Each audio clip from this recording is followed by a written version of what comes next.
특별히 오늘까지 6주 동안은 선교에 대해서, 하나님의 목적에 대해서 말씀을 나누고 있고, 오늘은 6번째 이 시리즈의 마지막 말씀을 드리고자 합니다. 하나님은 목적의 하나님입니다. 하나님은 목적을 가지고 세상을 창조하셨고, 목적에서 벗어난, 죄로 말미암아 목적에서 벗어난 세상을 구원하기 위해서 계속해서 역사를 그쪽 방향으로 이끄시는 하나님이십니다. 그는 알파와 오메가이시고 처음과 마지막이십니다. 사실 하나님 자신이 목적이라고 할 수 있습니다.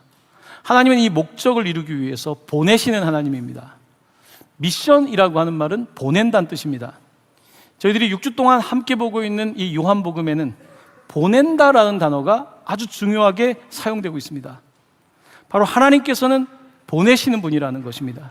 하나님이 세상을 이처럼 사랑하사 독생자를 주셨습니다. 보내셨습니다.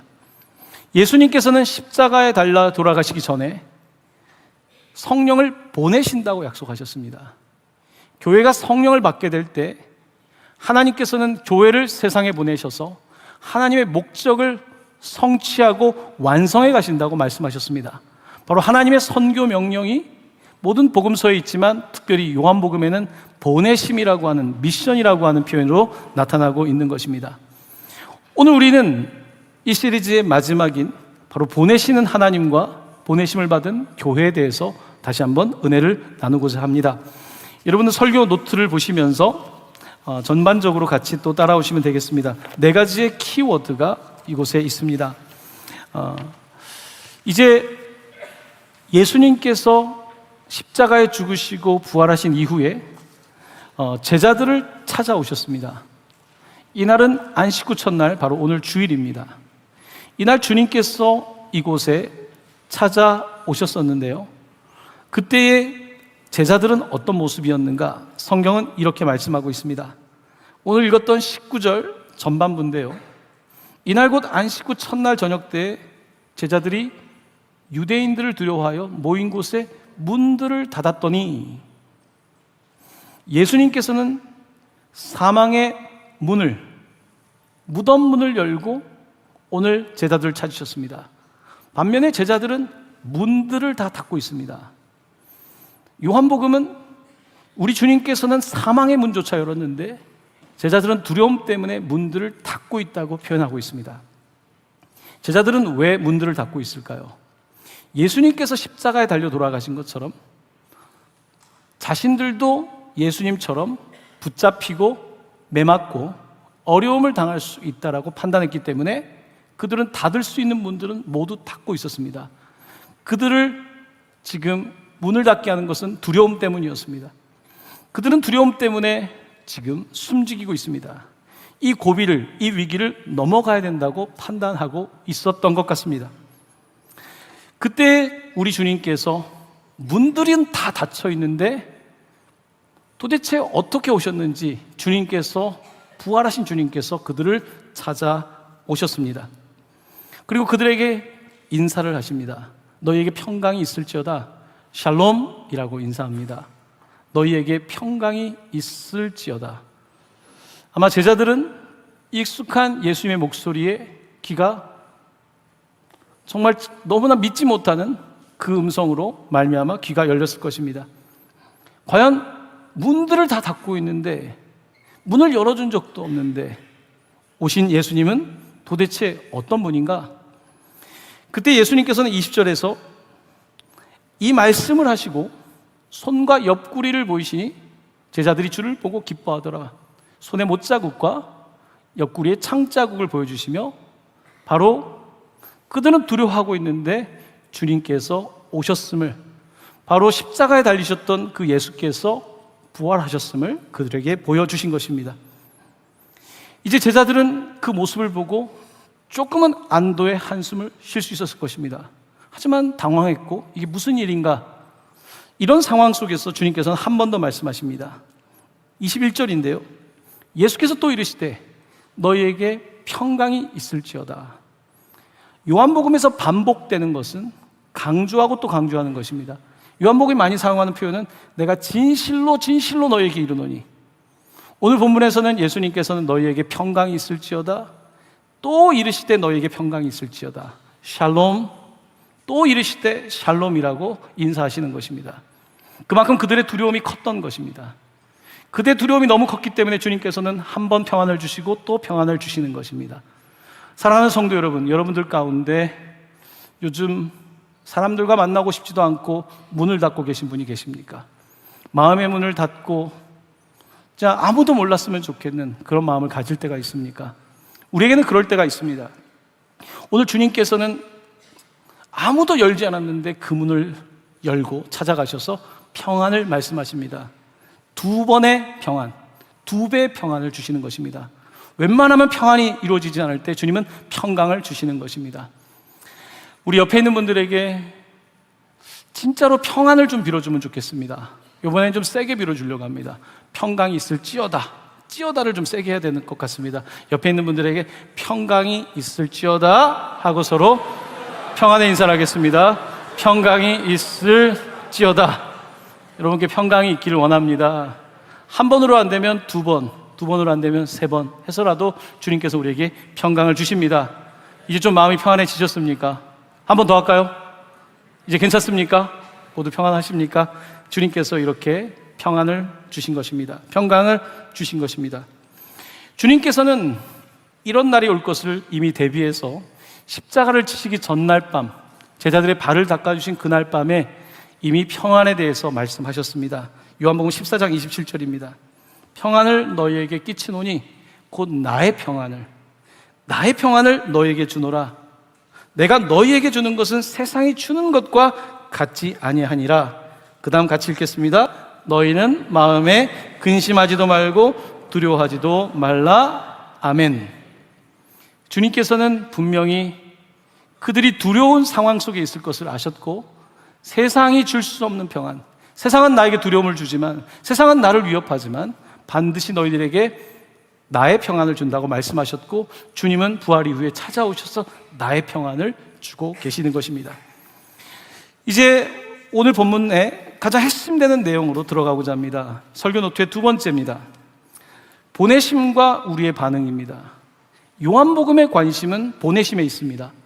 하나님이 세상을 이처럼 사랑하사 독생자를 보내신 것과 성령을 보내시는 것과 또한 우리를 세상으로 보내시는 이 보내심 미션에 관심을 갖고 있는데, 보내심에 대해서 우리는 어떻게 반응해야 될까요? 성경은 보내심에 대해서 어떻게 반응하는 사람들의 이야기를 하고 있는 걸까요? 성경은 사실은 하나님의 부르심에 반응하는 사람들의 이야기라고 해도 과언이 아닙니다. 아브라함은 하나님의 부르심과 보내심을 받은 사람이었습니다. 그는 너의 친척 아비 그 본토를 떠나서 내가 지시할 땅으로 가라는 말씀을 듣고 그 부르심을 받아서, 보내심을 받아서 떠납니다. 어디라고 말씀하지 않았지만 아브라함은 떠나게 됩니다. 사실 아브라함은요, 아브람이란 이름에서 아브라함이 되는데, 아브라함은 트라이브, 하나의 종족의 이름입니다. 종족의 아버지예요. 우리 식구들의 아버지란 말입니다. 하지만 아브라함이 약속을 믿고 떠났을 때 아브라함이 됩니다. 아브라함이 될 때는 all nations, 열방의 아버지가 되는 것입니다. 모든 민족의 아버지가 되는 것입니다. 하나님께서는 우리를 부르실 때에, 우리를 보내실 때에 하나님의 계획을 이루시는데, 나는 그냥 우리 식구들끼리 우리 민족, 우리 종족을 얘기할 때 하나님께서는 사실은 열방을 품고 아브라함을 보내주신 것입니다. 이 일은 아브라함이 순종했기 때문에 가능한 것입니다. 몇 사람의 예를 더 들려고 합니다. 첫 번째, 또 들 수 있는 예는 모세입니다. 모세는 애굽에서 이스라엘 백성이 고통을 당할 때 태어났습니다. 그의 이름은 물에서 건져냈다는 뜻입니다. 그는 물에서 건져냈다는 이름뿐만 아니라 하나님께서는 모세를 부르실 때 그가 지금 출애굽에서 그들을 건져내기를 원하셨던 것입니다. 하나님의 목적을 가지고 모세가 태어난 것입니다.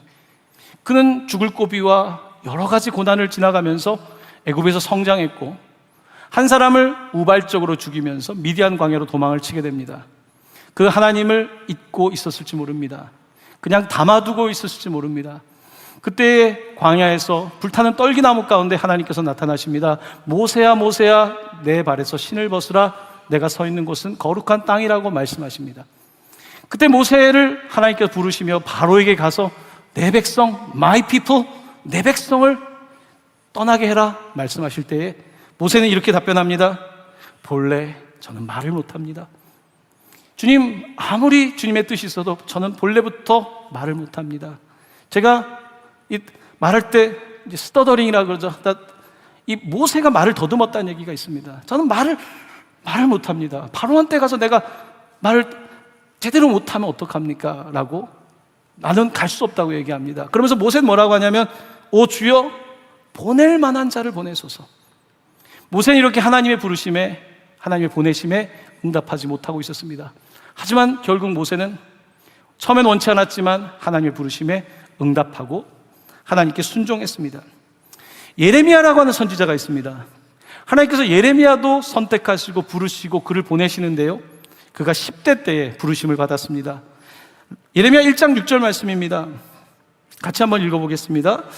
내가 이르되 슬프도소이다. 주 여호와여 보소서, 나는 아이라 말할 줄을 알지 못하나이다 하니, 예레미야는 다 좋지만 제가 아이입니다. 제가 10대 나이에 왕이나 제사장들이나 높으신 그 선배들에게 어떻게 말하겠습니까? 저는 말할 수 없습니다라고 말합니다. 하지만 하나님은 그가 선택한 사람에게 계속해서 미션을 주십니다. 예레미야는 처음에는 거부했지만 하나님의 미션을 받습니다. 하나님의 미션을 받고 그는 하나님의 말씀을 전합니다. 예레미야를 눈물의 예언자라 그럽니다. 예레미야는 많이 울었습니다. 왜냐하면 마치 조선시대 마지막 때처럼 바로 북이스라엘은 이미 멸망했고 남쪽 겨우 남은 예루살렘을 중심으로 한 작은 그 땅이 바벨론의 그 엄청난 군대 앞에서 꺼져가는 등불 같았기 때문입니다. 하지만 사람들은 느끼지 못했습니다. 이 시대를 분별하지 못했습니다. 죄 가운데, 쾌락 가운데 빠져 있었습니다. 예레미야는 울면서 말씀을 전합니다. 하지만 사람들은 듣지 않습니다. 하지만 그는 계속해서 보내심을 받습니다. 여기에 가라, 저기에 가라, 이 말을 해라, 저 말을 해라. 예레미야는 20장 9절에서 이렇게 말합니다. 내가 다시는 여호와를 선포하지 아니하며 그의 이름으로 말하지 아니하리라 하면 나의 마음이 불붙는 것 같아서 골수에 사무치니 답답하여 견딜 수 없나이다. 이렇게 예레미야는 하나님의 부르심을 받고 보내심을 받아서 때로는 원치 않지만 하나님의 눈물 때문에 자신도 눈물을 흘리며 하나님의 말씀을 전했던 것입니다. 하나님의 보내심을 받은 대표적인 사람을 꼽으라면 사무엘을 꼽을 수 있습니다. 사무엘. 제가 어릴 때는 주변에 사무엘이라는 친구들이 참 많았던 것 같아요. 사무엘은요, 듣는다는 뜻입니다. 쉐마, 사무엘, 같은 어원을 가지고 있습니다. 사무엘은 어머니 한나가 아이를 갖지 못할 때 주신 특별한 자녀였습니다. 한나는 그 자녀를 하나님 성전에 드리고요, 성전에서 자랐던 사무엘은 그 쉐마라고 하는 그 이름의 뜻처럼 이렇게 주님이 부르셨을 때 응답하였습니다. 사무엘상 3장 10절입니다. 같이 말씀을 봉독합니다. 사무엘이 이르되 말씀하옵소서, 주의 종이 듣겠나이다. 쉐마. 사무엘이 쉐마, 듣겠습니다 라고 그는 답변했던 것입니다. 결국은 사무엘은 사실은 사사시대, 가장 혼탁했던 시대, 사람들이 각자 자기의 소견에 옳은 대로 행하던 시대에 부르심을 받아 마지막 사사로서의 사명을 감당할 수 있었습니다. 그것은 그가 하나님께 순종했기 때문입니다. 아무도 손을 들지 못할 때 어린 사무엘이 손을 듭니다. 주님이 쓰신다면 주의 종이 듣겠습니다. 저는 주님이 시키신다면 가서 읽도록 하겠습니다. 말 못하면 어떻습니까? 말을 더듬으면 어떻습니까? 시키는 대로 읽는 것도 못합니까? 주님께서는 말 못한다고 말하는 모세에게, 예레미야에게 말하는 것은 문제가 아니라는 것입니다. 내가 하려고만 한다면 언제 쓰라고 했습니까? 쓴 것도 못합니까? 사무엘은 어렸지만 제가 하겠습니다 라고 손을 들었던 것입니다. 우리가 하나님의 부르심과 응답에 대해서 말씀을 전할 때 늘 기억하는 말씀입니다. 바로 이사야서입니다. 이사야의 환상 가운데 성전에 주님이 계시고 스랍들이 있고, 그때 이사야는 충격을 받습니다. 너무 거룩해서 저는 너무 입술이 부정한 사람입니다. 어찌할 바를 모르는 것입니다. 그때 놀라운 음성이 들립니다. 이사야 6장 8절 말씀입니다. 내가 또 주의 목소리를 들으니 주께서 이르시되, 그 다음 같이 읽겠습니다. 내가 누구를 보내며 누가 우리를 위하여 갈고 하시니, 그때 내가 이르되 내가 여기 있나이다, 나를 보내소서 하였더니 아멘. 이사야의 시대에 아무도 손을 들지 않습니다. 왜냐하면 어려운 시대니까요. 이 길은 죽음의 길이 될 수도 있고 인기 없는 길일 수도 있고 힘겨운 길일 수도 있기 때문에 손을 들지 못할 때 이사야가 주님 제가 여기 있습니다 라고 손을 듭니다. 지금 제자들을 향해서 주님께서 오셔서 단순히 평안을 주는 게 아닙니다. 너네 걱정하지 마, 평안 줄게가 아닙니다. 주님은 그 다음을 말씀하고 싶은 것입니다. 너희들만 평안한 것이 아니라 평안을 끼쳐야 된다. 전쟁이 있는 곳에, 갈등이 있는 곳에, 복음이 없는 곳에 너희들이 평안을 줘야 된다. 세상이 줄 수 없는 평안을 내가 너희들에게 주니 너희들로 나가서 그 평안을 주어야 된다라고 말씀하고 있는 것입니다. 하나님은 아들에게 바톤을 주셨습니다. 주님께서 그 바톤을 받고 십자가에 죽으시고 부활을 하심으로 말미암아 사망 권세를 이기셨습니다. 이제 그 바톤은 제자들에게 주어집니다. 너희들이 이것을 받으라는 것입니다. 하지만 제자들은 두렵습니다. 아니 어떻게 저희들이 합니까? 갈릴리 출신, 어부 출신 저희들이 어떻게 가서 복음을 전합니까? 저희들 이까지 사람들이 말한다고 사람들이 듣긴 하겠습니까? 예수님도 십자가에 달려 돌아가셨는데 저희들이 할 수 있겠습니까? 라고 그들은 반문할 수 있었을 것입니다. 그들은 아직 준비가 안 돼 있습니다. 하지만 주님은 선택한 사람들을 놓지 않습니다. 결국은 제자들이 부르심을 받고 보내심을 받아서 사역을 할 수밖에 없는 것입니다. 사실 하나님의 이 일은 우리가 이해할 수 없는 부르심입니다. 콜링입니다. 하나님 부르실 때 아무리 봐도 나는 아닌 것 같지만 주님께서는 나를 부르시고 사용한다고 하십니다. 일전에 기도를 하는데요, 저한테 이런 마음이 있었습니다. 하나님 정말 사람도 많은데 왜 저한테 이렇게 일을 많이 시키십니까? 라는 나도 모르게 기도가 나왔습니다. 하나님 왜 자꾸 일을 많이 시키십니까? 라는 이런 기도가 나오더라고요. 그때 모르겠습니다만 저한테 들렸던 마음은 사람은 많은데 맡길 사람이 많이 없다. 사람은 많은데 맡길 사람이 없다라고 하는 그런 마음이 하나님께서 저에게 주셨습니다. 여러분, 저에게만 이겼습니까? 여러분에게도 말씀하지 않습니까? 여러분의 위치와 상황은 다르지만 하나님께서 맡기고 싶은데 맡길 사람이 없다면 어떻게 해야 되겠습니까? 맡길 사람이 없다면 나라도 손을 들어야 되지 않습니까? 제가 하겠습니다. 제가 하겠습니다. 여러분, 교회 생활을 오래 하다 보면요, 교회도 눈치라는 것이 있습니다. 이제 뭐 시키려고 그러면 싹 보면서 간을 봅니다. 손을 웬만해서 안 들죠. 이렇게 보다가 겨우 이렇게 손을 들거나 하죠. 보통 손 드는 사람은요, 멋모르는 사람입니다. 교회 새 가족들이 모르고 손을 듭니다. 아, 선교 가니까 나도 가야겠다. 막 손을 들기도 하고 합니다. 여러분, 부르심에 응답하는 방법은요, 손을 드는 것입니다. 이게 손 들기가 쉽지 않죠. 여러분, 오늘 제가 설교를 잘 듣고 마지막에 퀴즈를 해서 100만 원짜리 상품권을 준다면 여러분들 문제 나오면 저요 난리가 날 겁니다. 근데 누가 우리를 위해 갈고 하면 경적이 지금처럼 흐를 것입니다. 사랑하는 성도 여러분, 누가 우리를 위해 갈고 할 때 옆에 사람 손 올리지 마시고요, 저요라고 손 드시기를 바랍니다. 아멘. 훈련이 필요할 것 같습니다. 여러분들과 훈련을 오늘은 좀 하도록 하겠습니다. 제가 이사야의 말씀을 빌려서 누가 삼위일체 하나님께서 누가 우리를 위해 갈고 하면 여러분들이 준비가 안 돼 있으시죠? 도대체 어디로 보내겠다는 것도 모르겠죠? 일단은 저요 하고, 자, 할 때 저요 하고 손을 드는 겁니다. 자, 훈련입니다. 자, 해보도록 하겠습니다. 누가 우리를 위해 갈고? 자, 2층 쪽은 저요가 내가 안 보고 있다고 생각하지 마시고 다시 한번, 어디 지금 보내는 건 아닙니다. 일단은 손을 드는 겁니다. 누가 우리를 위해 갈고? 네, 조금 큰 목소리 하나 있었습니다. 저요. 자, 이 정도 갖고 안 됩니다. 한 번 더. 정말 100만 원짜리 상품권 이상이라고 생각하시고 저요. 아시겠습니까? 누가 우리를 위해 갈고? 아멘. 아멘. 여러분들은 지금 저에게 딱 낚이신 겁니다. 낚인 거예요. 저요라고 했습니다. 저요. 여러분, 저요라고 손을 드는 것이 사실은 쉬운 일이 아닙니다. 나도 모르게 손을 드는 거죠. 제가 예전에도 말씀드렸지만, 예전에는 집회하면 꼭 끝날 때 목사 될 사람 나오라고, 선교사 될 사람 나오라고, 그때 멋 모르고 나왔다가 저요 손 들었다가, 여러분도 오늘 저요 손 들었으니까 하나님께서 그 뜻대로 사용하실 줄로 믿습니다. 여러분, 손을 드는 것은 복입니다. 주님의 일하는 게 얼마나 복입니까? 그 상급이 얼마나 큽니까? 내가 주님 그냥 믿는 것이 아니라 상급까지 받으려면 내가 저요, 내가 그 일도 하겠습니다, 정말 맡기신다면 하겠습니다, 이게 상급 받는 길 아닙니까? 이게 주님이 주시는 길 아닙니까? 우리에게 좀 욕심이 필요합니다.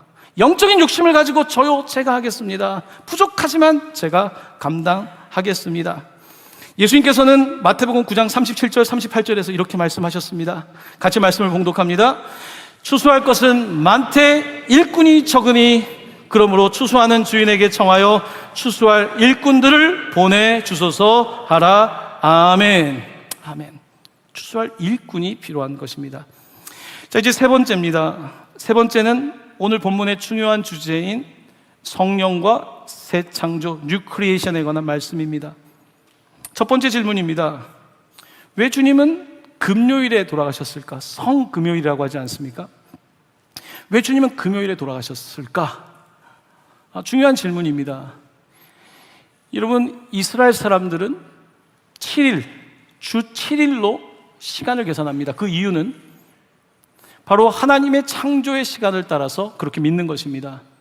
6일째는 금요일입니다. 사실은 그 해가 질 때부터 해가 질 때까지니까요, 바로 그 6일, 바로 그 시간을 말하는 것입니다. 그 금요일이라고 하는 시간이라고 한다면 그 금요일에 주님께서 십자가에 달려 돌아가셨는데요, 6일의 의미는 무엇인가? 하나님은 세상을 창조하시면서 바로 6일째에 사람을 창조하셨습니다. 다섯째 날까지 창조하시고 6일째에 사람을 창조하셨고 7일째에 안식하셨습니다. 왜 예수님은 6일째 돌아가셨을까?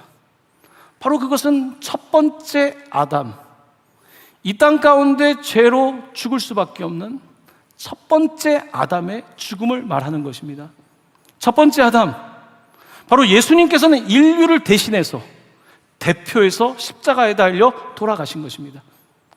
하나님의 목적은 이 땅을 하나님의 창조 질서인 샬롬으로, 하나님의 평강과 평안 가운데 이 땅이 서기를 원하셨지만 죄로 목적을 잃어버린 세상은 하나님 없이 살아가게 되었고, 사람은 결국은 죄 가운데 죽을 수밖에 없게 된 것입니다.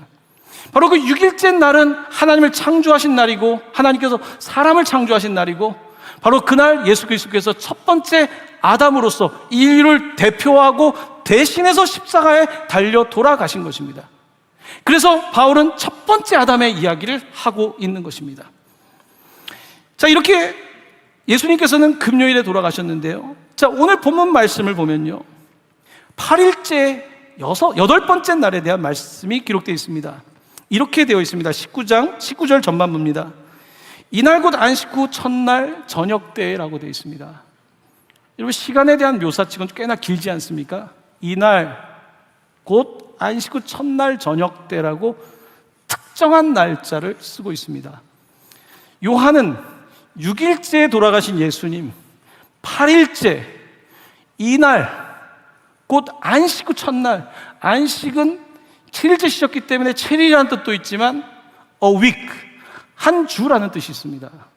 이날 곧 7일 후에, 혹은 이날 곧 한 주의 사이클이 끝난 후에, 첫 번째 사이클이 끝난 후에, 사람들에게 하나님께서 창조하신 세상이 죄로 말미암아 첫 번째 사이클이 끝났고, 여섯 번째 날 첫 번째 아담이신 예수 그리스도께서 첫 번째 아담으로 대신해서 그가 죽으시고, 오늘 본문 말씀은 바로 이날의 세컨 아담으로서, 두 번째 아담으로서 주님께서 오신 것을 말씀하고 있는 것입니다. 우리는 예수 그리스도와 함께 첫 번째 아담은 죽었고, 바로 예수님께서 부활하셔서 그들을 만나고 있는 것입니다. 바로 주님께서 그들을 만나실 때는 다릅니다. 그때는 그냥 업으로 만났습니다. 하지만 그들은 지금 문을 닫고 있습니다. 그런데 주님은 문을 열어주지도 않았지만 그들 가운데 들어오십니다. 새로운 세컨 아담의 모습입니다. 바로 이 날은 놀라운 새 창조의 역사를 말하고 있는 것입니다. 주님께서 죽으셨고 우리를 대표하고 대신해서 죽으셨고 여덟째 날에 그가 부활하셨다는 것은, 그가 그들에게 나타나셨다는 것은 이제 두 번째 아담으로서의 놀라운 역사를 말하고 있는 것입니다. 그 놀라운 이야기는 이어집니다. 22절 말씀입니다. 같이 말씀을 봉독합니다. 이 말씀을 하시고 그들을 향하사 숨을 내쉬며 이르시되 성령을 받으라. 아멘. 하나님께서는 첫 번째 아담을 만드실 때에 흙으로 사람을 빚으시고 그 코에 생기를 불어넣으셨습니다. 하지만 그 사람은 죄로 말미암아 죽게 되었습니다. 바로 오늘 부활하신 주님께서는 두 번째 아담으로서 이 말씀을 하시고 그들을 향하사 숨을 내쉬며 그 코에 생기를 불어넣으시고 이르시되 성령을 받으라 라고 말씀하신 것입니다. 바로 예수 그리스도께서는 우리를 대표해서 첫 번째 아담으로서 우리의 죄를 위하여 돌아가셨을 뿐만 아니라 그가 부활하심으로 말미암아 우리에게 새로운 생명, 새로운 놀라운 영생을 주셨다는 것입니다. 그러지 누구든지 그리스도 안에 있으면 새로운 피조물이라 이전 것은 지나갔으니 보라 새 것이 되었도다. 이제 새 것이 되었다는 것입니다. 놀라운 이 사건이 오늘 펼쳐지고 있는 것입니다. 제자들은 두려워합니다. 제자들은 그냥 적당히 이 땅의 평안 가운데 살고 싶습니다. 하지만 하나님께서는 그 평안을 뛰어넘어 세상에 평안을 주는 자로서 두 번째 아담으로서 이 놀라운 사역을 하기를 원하시는 것입니다. 숨을 내쉬며 성령을 받으라고 하십니다. 어제 밤에 아파트 주변을 좀 걷는데요, 이제 가을이다 보니까 참 좋더라고요. 코도 뚫리는 것 같고, 이런 강원도 산속에만 가도 막 그동안 마시지 못했던 산소를 들이마시느라고 얼마나 막 폐를 최대한 확장해서 호흡하지 않습니까? 그런 생각이 들더라고요. 오늘 말씀을 준비하면서 주님이 숨을 내쉴 때 그 숨은 어떤 숨이었을까? 주님이 숨을 내셨을 때 그 숨의 자리에 내가 있으면 얼마나 좋았을까? 이 숨은 어떤 걸까라고 하는 그런 질문이 들었습니다. 이거는 산소 그런 수준이 아니지 않습니까? 우리가 첫 번째 아담으로서 산소가 필요한 그 생명을 넘어서서 주님이 주신 생명은 도대체 뭘까? 주님의 그 호흡은 뭘까? 주님께서는 그 호흡을 주시면서 말씀하십니다. 성령을 받으라. 성령을 받으라. 여기서 받으라라고 하는 단어는요, 이 받으라는 단어가 원어에 여러 가지가 있는데 람바노라는 단어를 쓰고 있습니다. 이 단어의 뜻은요, 적극적으로 받으라는 겁니다. 우리 신앙생활 가운데 그냥 좀 피동적일 때가 많이 있지 않습니까? 적극적으로 받으라는 겁니다. 여러분 야구 경기 좋아하십니까? 야구 경기를 보면요, 사실은 외야 쪽에 있는 선수들은 별로 하는 게 없어 보입니다. 하지만 타자가 공을 칠 때요, 그 치는 순간 벌써 공이 어디까지 날아오는지 느껴야 되고요, 출발이 늦으면 공을 잡을 수가 없습니다. 그때 그 순간에 0.1초, 0.001초의 차이로 뛰어가서 그것을 홈런볼도 잡을 수가 있는 거예요. 이게 바로 받는 것입니다. 이게 람바노입니다. 성령을 받으라는 것입니다. 우리는 그냥 가만히 난 성령을 안 주시나 보다. 성령을 안 주시는 게 아닙니다. 우리가 받으려고 내밀지 않는 것입니다. 지금 주님이 일을 하시지 않는 것이 아니라 손을 드는 사람이 없는 것입니다. 내가 하겠습니다라고 하지 않기 때문에 역사가 일어나지 않는 것입니다. 성령을 받아서 할 수 있는데 사람들은 성령의 능력을 받지 않고 그저 우리의 판단 속에서 영적인 일은 영적인 것으로 알 수 있는데 여전히 우리가 육적인 생각을 하고 있기 때문에 하나님의 놀라운 일들을 감당할 수가 없는 것일 겁니다. 예수님께서는 숨을 내쉬며 성령을 받으라, 적극적으로 성령을 받으라고 말씀하십니다. 정말 가슴이 터질 정도로 성령을 받아야 되는 것 아니겠습니까? 주님께서는 이 성령을 받으라라고 말씀하셨는데요, 요한복음에서는 이 성령에 대한 말씀이 꽤나 많이 있습니다. 요한복음 7장의 한 사건입니다. 7장 37에 39절인데요, 명절 끝날 곧 큰 날에, 요한은 이날도 특정하고 있습니다. 이날은 초막절이 끝나는 날입니다. 명절 끝날 곧 큰 날에, 큰 날에라고 하면서 우리의 주목을 끌고 있습니다. 예수께서 서서 외쳐 이르시되, 무슨 일이 있을까요? 이날은 제사장들이 실로암에서 물을 가져다가 제단에다가 붓는, 광야에서 반석에서 물을 내신 주님을 기념하면서 물을 붓는 예식이 있는 것입니다. 초막절에 그렇게 물을 붓는 그곳에 주님이 오셔서 명절 끝 큰 날에 예수께서 서서 이르시되 누구든지 목마르거든 내게로 와서 마시라. 나를 믿는 자는 성경의 이름과 같이 그 배에서 생수의 강이 흘러나오리라 하시니, 생수의 강이 흘러나온다고 하시면서 그 다음 말씀을 같이 읽겠습니다. 이는 그를 믿는 자들이 받을 성령을 가리켜 말씀하신 것이라. 성령을 가리켜 말씀하신 것입니다. 너희들에게 생수의 강이 흘러넘칠 거라고 말씀하고 있습니다. 사마리아 우물가에 목말랐던 여인을 향해서 야곱의 우물이 아니라 내가 주는 물은 영원히 목마르지 않을 것이다, 계속해서 샘이 나올 것이다 말씀하시고 바로 그가 성령이라고 가르치고 있습니다. 자, 이 말씀의 괄호 안에 있는 말씀이 흥미롭습니다. 이 괄호 안에 어떤 말씀이 있냐면요, 어떤 사본에 있고 어떤 사본에 없는 거죠. 예수께서 아직 영광을 받지 않으셨으므로 성령이 아직 그들에게 계시지 아니하더라. 요한복음 7장에 그들은 예수님과 함께 하셨지만 아직 성령은 받지 못했습니다. 왜냐하면 성령은 예수님께서 죽으시고 부활하시고 영광을 받으시고 나서 보내주신다고 약속했기 때문입니다. 예수님은 십자가를 지시기 전날 밤에 계속해서 성령을 보내실 거다, 보혜사가 오실 것이다 라고 말씀하셨습니다. 바로 그 성령, 예수님께서 요한복음을 통해서 계속해서 말씀하셨던 성령이 그들에게 임하시는데요, 바로 오늘 안식 후 첫날 8번째 날 저녁에 주님께서 찾아오셔서 그들에게 성령을 받으라고 말씀하시면서 너희들은 이제는 이 땅에 살고 있지만 첫 번째 아담의 후예로서 죄의 권세 아래에 있는 사람이 아니라 생명의 권세 아래에 사는 사람임을 말씀하고 계시는 것입니다. 생수의 강이 흘러넘치는 것이죠. 이번 주에 설교를 준비하면서 찰스 핀이라고 하는 미국의 1800년대의 전도자의 그 자서전을 조금 읽었습니다. 그는 성령의 그 충만함을 받을 때, 성령 세례 받을 때 자신의 이야기를 합니다. 굉장히 성령 받는 사람들은요, 죄에 예민하고 내가 죄를 지면 안 되는데 하나님의 뜻을 어떻게 따라가야 되나, 목적에 대해서 그는 번민하고, 그러는 가운데 주의 말씀이 그를 사로잡기 시작하고, 그러면서 내가 정한 때가 아닙니다, 주님의 그때입니다. 그때 그에게 성령이 임합니다. 근데 성령이 임할 때 오늘 이 본문처럼 정말 도무지 설명할 수 없는 하나님의 숨결이 자기를 사로잡았다는 것입니다. 하나님의 그 숨결이, 내가 아무리 산소를 마셔도 이해할 수 없는 하나님의 숨결이 그를 사로잡았고요, 그는 그 다음에 이런 표현을 씁니다. 오늘 생수의 강이 흘러나온다고 했는데 자신이 하나님의 그 물결이 자기에게 밀려오는데요, wave after wave, 파도 다음에 또 웨이브가 계속 온다는 거예요. 계속해서 파도처럼 내게 사랑의 물결이 자기에게 임하는데요, 성령은 인격입니다. 그리스도의 사랑이 그를 덮치기 시작했습니다. 그는 그 사랑의 물결이 너무나 강력해서 죽을 것만 같아서 멈춰달라고 할 정도로 강력하게 하나님의 사랑이 그에게 임했다고 말합니다. 그리고 나서 그의 삶은 전적으로 변화가 되었습니다. 전적으로 변화된 삶은 바로 성령께서 그에게 주신 은혜였던 것입니다. 말씀을 준비하면서 성령을 받는 게 뭘까? 과연 성령은 우리에게 어떤 일을 행하시는가?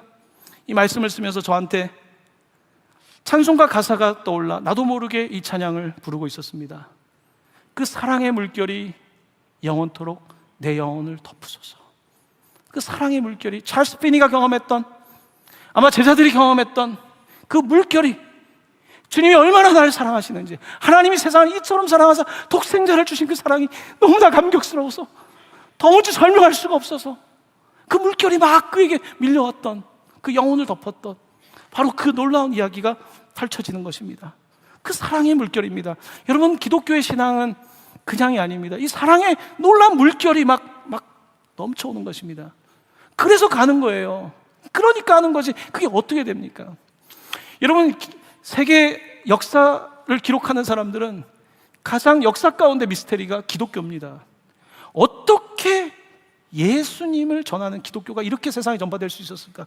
인기 없는 얘기잖아요. 예수님의 가르침이 인기 있는 가르침이 아닙니다. 도대체 어떻게 사람들이 이 복음을 받게 되었을까? 도대체 어떤 것이 있었길래, 1세기에 도대체 무슨 일이 일어났길래? 이것은 놀라운 이야기고, 이것을 설명할 수 있는 것은 바로 성령밖에 없고, 성령은 그의 사랑의 인격으로서 사람들을 변화시킨 것입니다. 그 사랑의 물결이 영원토록 내 영혼을 덮으소서. 우리 한번 가슴에 손을 대고 그 찬양의 뒷부분만입니다. 한번 같이 성령을 구하며 같이 고백하기 원합니다. 그 사랑의 물결이 영원토록 내 영혼을 덮으소서. 한 번 더 고백합니다. 그 사랑의 물결이 영원토록 내 영혼을 덮으소서. 한 번 더 고백합니다. 그 사랑의 물결이 영원토록 내 영혼을 덮으소서. 이해할 수 없는 일들이죠. 사실은 이해할 수 없는 하나님의 은혜가 임하고 생수의 강이 흘러넘치고 내가 알 수 없는 목적이 생기고 호흡이 생겨나고, 이것을 어떻게 설명하겠습니까? 그것은 바로 1세기에 있었던 일이고, 사실은 이 땅에 왔었던 선교사들이 그 사랑의 물결 때문에 여기까지 오지 않았습니까? 그 사랑의 물결 때문에 어찌할 바를 몰라서 그 젊은이들이 정말로 주님께 손을 들고 이 땅 가운데 왔고 오늘의 교회가 있는 것 아니겠습니까? 바로 이것이 하나님의 선교인 것입니다. 이것은 하나님께 순종하는 자들을 통해서 이루어지는 놀라운 기적인 것입니다. 네 번째입니다. 예수님께서는 마지막으로 이제 그들을 보내시면서 그들에게 사명을 주십니다.